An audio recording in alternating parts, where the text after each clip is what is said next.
Got trust issues? No worries. That's what I'm here to fix for you. When it comes to learning things off the internet, you need to know if the source is legit. I mean, we all know that you shouldn't believe everything you see online, but I am here to tell you that you should believe me.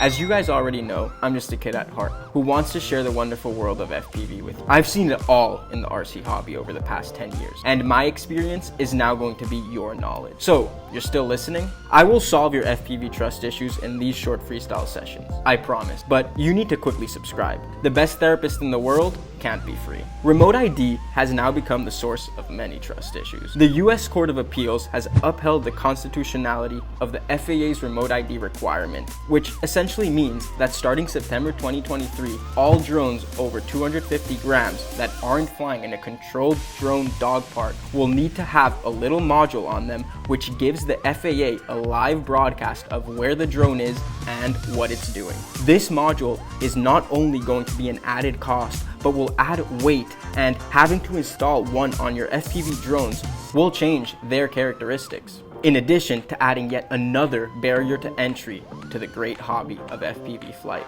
But before you panic, I'm here to speak some calming words. Let's talk it out. Take a deep breath.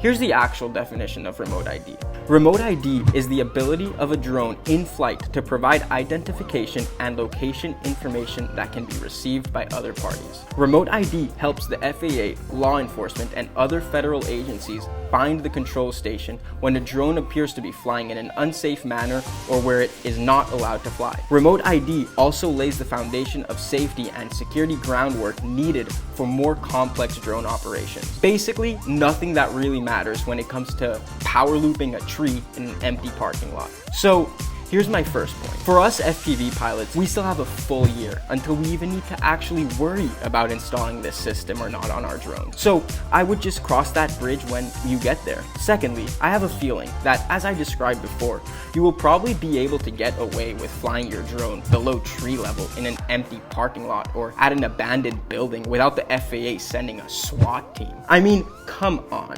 If they are willing to put big resources into something like that, then I really question their priorities, if I didn't already. FAA, here's my message to you. Flying an FPV drone below tree level every Saturday for an hour in an empty parking lot isn't going to interfere with Amazon's drone package delivery or airport operation. It's frustrating that you're not able to see this and develop a realistic solution for hobbyists who literally invented the technology you want to take away from them. At least sub 250 grams will always be unregulated, and as technology develops, the performance at that size may get better and better. So maybe one day sub 250 will be as fun as 5-inch. Regardless, the most important thing right now is still to just go out and enjoy what you love.